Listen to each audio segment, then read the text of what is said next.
Ô, Sérgio, como é que veio a sua paixão, assim, por isso? Veio desde pequeno já? Tipo, olhar o céu, assim, admirar o céu. Pô. Cara, eu sou de uma geração do cometa Halley. Então, para quem não sabe, aí em 1985, final de 85, início de 86, passou um cometa perto da Terra chamado cometa Halley. Ele era muito famoso porque quando ele passou antes dessa vez, lá em 1910, ele foi muito grande. A Terra passou dentro da cauda do cometa. O pessoal pensou que o mundo ia acabar, venderam máscara e tudo. E esse cometa ele aparece a cada 76 anos. Então a próxima passagem dele era 1986. Vocês não eram nascidos, vocês não vão ter ideia do que aconteceu, mas o mundo, cara, o mundo se comoveu com isso aí. Tudo era o cometa Halley, tudo. Você comprava chocolate e vinha figurinha do cometa Halley. Você ia na loja, tinha o Halleyfante, que era um bichinho de pelúcia do cometa Halley, era um elefantinho do cometa Halley. Tinha a família Halley, que era um grupo musical que você ia fazendo show por todo lugar. Caralho! Até uma banda. Era uma banda, isso mesmo. Tudo era o cometa Halley, cara. Tudo que posso assistir. Porque todo mundo pensava que ia ser igual foi em 1910. Ia ser a coisa linda e tal. Então começou jornais, revistas, era todo tempo só se falava no cometa Halley. O cometa Halley passou e foi uma decepção. Porque ele foi muito pequenininho, muita gente não viu, entendeu? Falar, ah, caramba, que enganação, o cometa e tal. Eu morava numa cidadezinha no interior de Minas chamada Viçosa, muito pequenininha, e eu vi o cometa Halley. Só que qual que é o lance? Toda essa movimentação que teve criou uma geração que começou a gostar de astronomia. Então, e eu tô no meio dessa geração. Então ali começou a minha paixão por astronomia, cara, em 1986. E aí eu comecei a me aprofundar, aí começou a ter muita revista, muito livro, tudo isso. O pessoal aproveitou uma onda, né? Foi surfar essa onda aí para aproveitar o tema.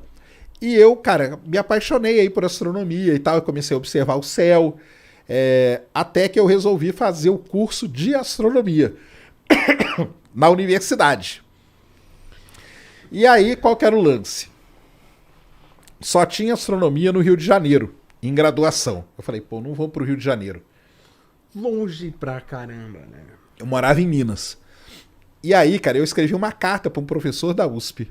E o cara me respondeu. Na época não existia internet, nada disso. O cara me respondeu a carta e eu vim estudar aqui na USP, aqui em São Paulo, para fazer astronomia.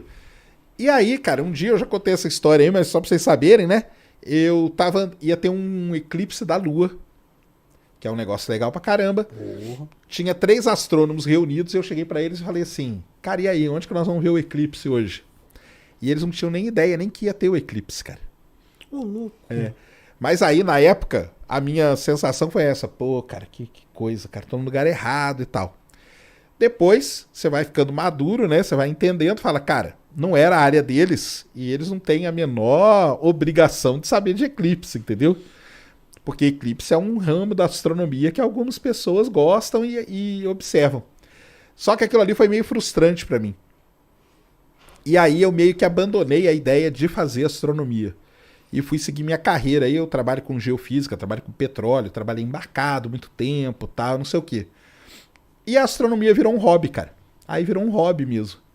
Então fazia observação, aí comecei a entrar na área de divulgação de astronomia, comecei a publicar, aí surgiu a internet ali no meados da década de 90, e aí a gente falou, caramba, a internet é uma maneira, porque antes o que eu fazia? Olha só o que eu fazia na divulgação. Eu datilografava um negócio, um boletim, chamava Boletim Astronômico Aldebaran. Eu datilografava ele, tirava xerox, coisa que tem muita gente que não sabe nem o que é, ia no correio e postava. E mandava, só que eu mandava pra quem? Mandava pra clube de astronomia, planetários, pra essa galera. Que era a única... Como que eu ia mandar pra você, por exemplo? Não tinha como, eu não sei o seu endereço. Pra você, não sei. Quando chegou a internet, ela deu a chance da gente pegar aquilo, transformar em algo digital e alcançar o mundo todo, cara. Teoricamente. Então isso aí foi muito bom. E aí eu comecei a fazer blog de astronomia, tal, não sei o quê. Até que veio o YouTube ali, 2012, igual eu falei, né? Comecei ali no Astronomia ao Vivo e tal, e depois criei meu canal. E estamos aí nessa até hoje. Então a jornada é mais ou menos essa aí.